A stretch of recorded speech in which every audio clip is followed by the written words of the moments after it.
My name is James Orange, and I'm an ELT consultant for Oxford University Press.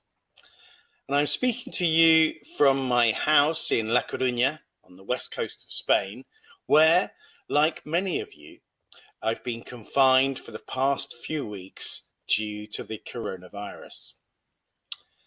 Well, I really hope that this message finds you, your family and friends well and healthy.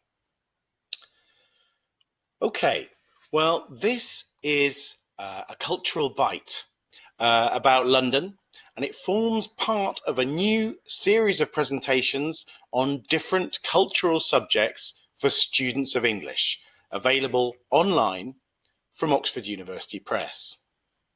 And we've written this one for secondary students who have approximately a B1 level of English. But it can be used with other ages and levels as well, and that's up to your teacher. And as this is a video, you can pause the video at any time, and you can repeat sections if you didn't understand anything. Okay, well, let's get started. The title of this cultural bite is Mind the Gap. And it's a talk, as I said before, about London, England's capital city. And as you can see in the picture, we are here in the underground, or the tube. And mind the gap is an expression that you could typically hear on the tube, because mind the gap is a recorded announcement to warn passengers of the gap or space between the platform and the train in certain stations, especially stations that are on a corner where the space between the platform and the train is very big. And it's telling people to be careful not to fall onto the tracks. Okay, well, here we have a map of the British Isles with a series of numbers in red and countries and cities in the list in the top right corner. And I want you to tell me which numbers correspond with which cities and countries. And you can pause the video while you think of the answers. Okay, well, let's go. Well, number 1 is Liverpool. Number 2, Scotland. Number 3 is Northern Ireland. Number 4, London. Number 5 is Ireland. Number 6 is York, where I grew up. And number 7 is Wales. How did you do? Okay, I want you to listen carefully in the next section because I'm going to give you some information about the City of London. And remember that you can repeat this section, you can play it again if you need to. So here we have a picture of the City of London with the River Thames running through the centre. And on the right of the picture, we have the city, what is called the City of London, with these very tall buildings, these skyscrapers, and this is the financial centre of London and of the UK. In the centre of the picture, you have the bridge crossing the river, and this is Tower Bridge. On the left of the bridge, there's a round building that you can see, and that is City Hall, which is the offices of the Mayor of London, Sadiq Khan. And behind that, there is a very tall triangular building that is the Shard, the tallest building in Europe at the moment. And you will often see aeroplanes flying over London because there are 5 airports in London, the biggest of which is Heathrow Airport, where a plane lands or takes off every 45 seconds.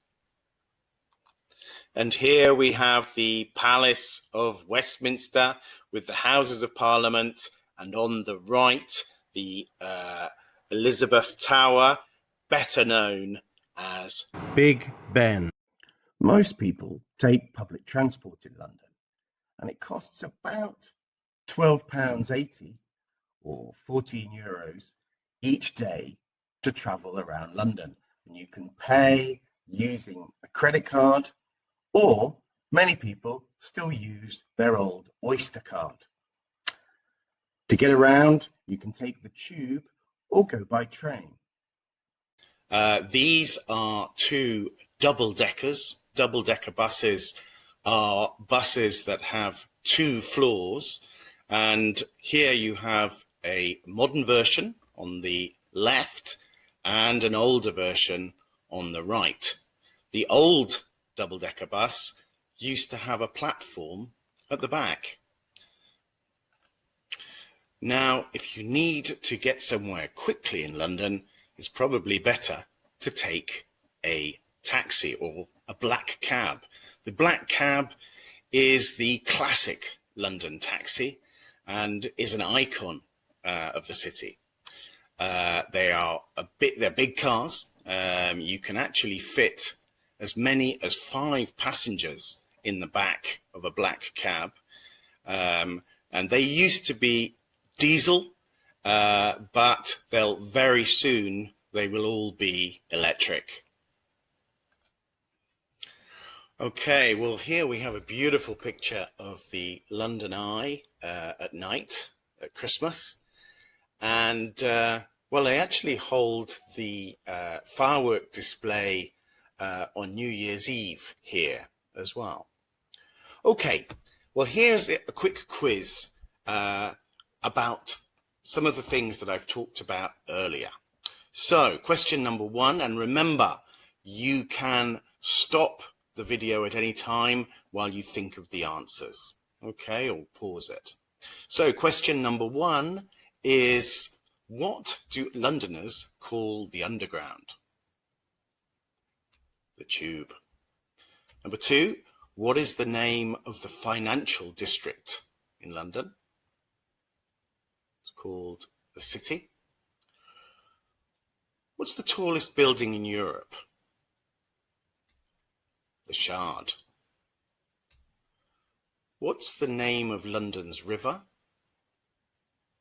It's called the River Thames. And what's the name of the bridge next to the Tower of London? It's Tower Bridge. Okay, how did you do?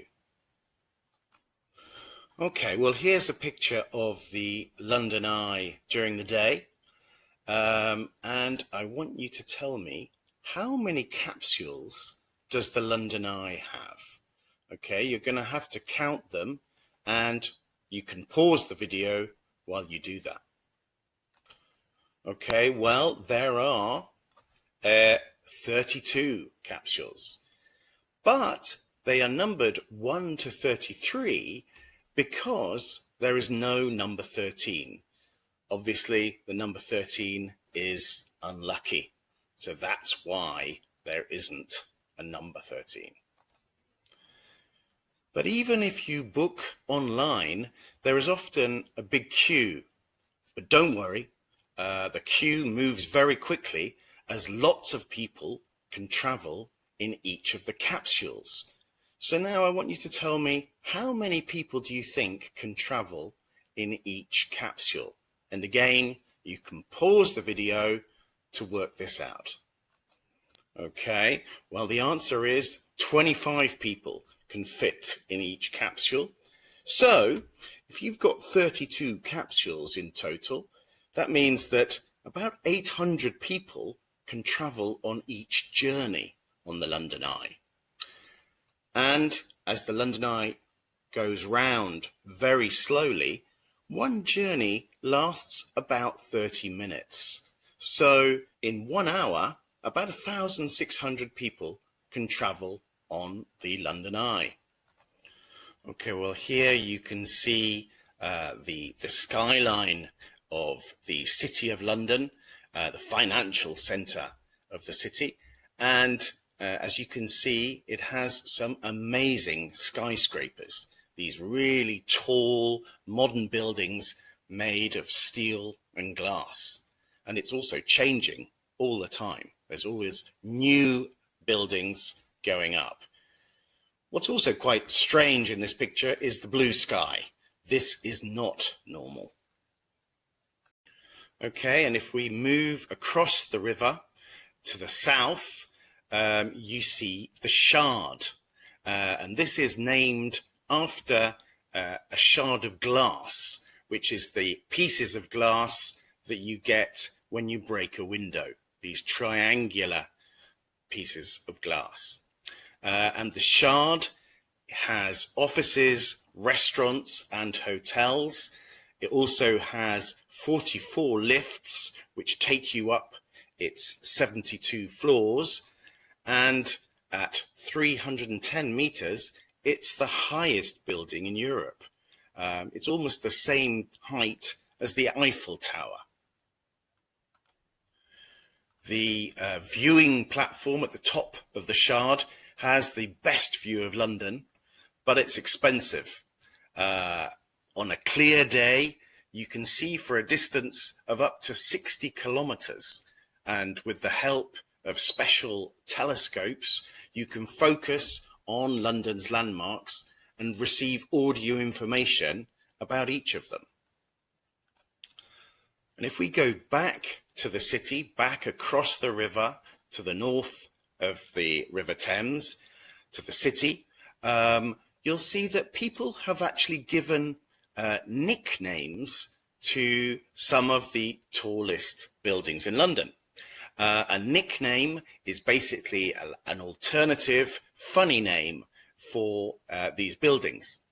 And, well, this one, for example, that you can see on the right, has been named after a green vegetable, like a cucumber, that we use for pickling. And also you often find it in a hamburger, for example. And this is called a gherkin. Okay, and can you guess the nickname for this building? It's been named after a portable two-way radio, otherwise known as the Walkie Talkie.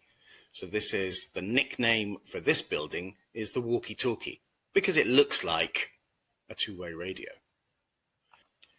Actually, some people have called this building the Walkie Scorchy. Scorchy means to burn, and this is because on a sunny day, because of a design fault or error in the construction of the building, on a sunny day when the sun shines onto the surface of the building, it's reflected down onto the street and it's melted the plastic on cars, and you could even fry an egg on the pavement. It was so hot down there.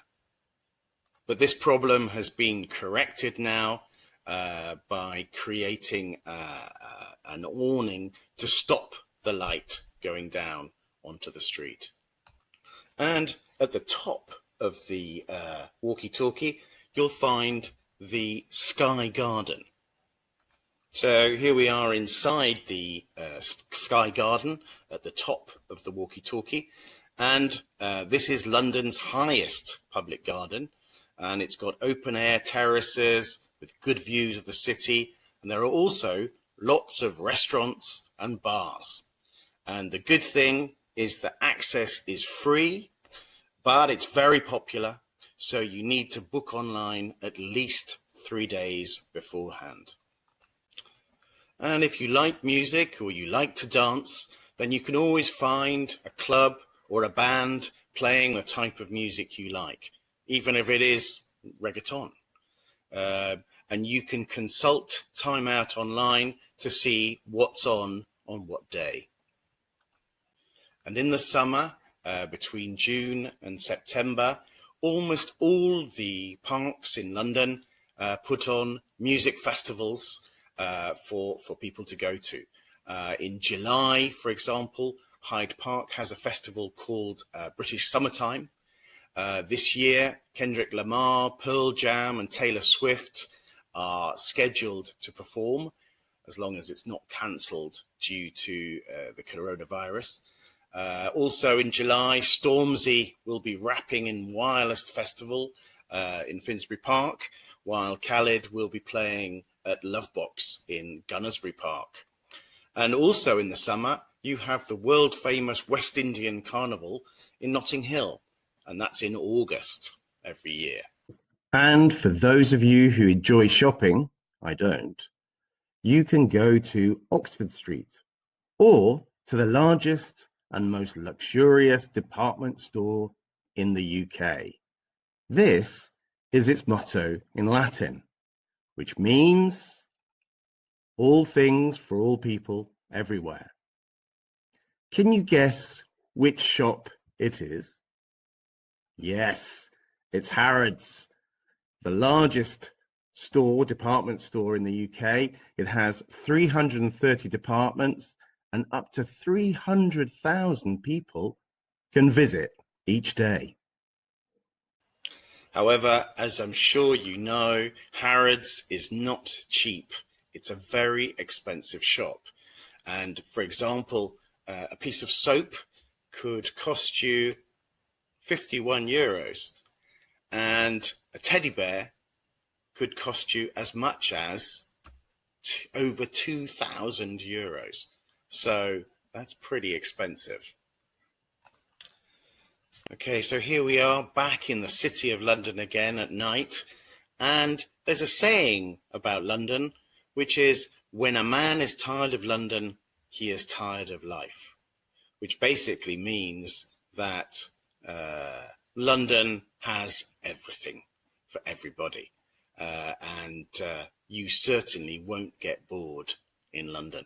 So I hope you get a chance to visit soon, and that I'll see you again. Well, on behalf of myself, James, and all my colleagues at Oxford, thank you for watching. I hope you've enjoyed this cultural bite, and goodbye for now. And in the meantime, stay home and stay safe.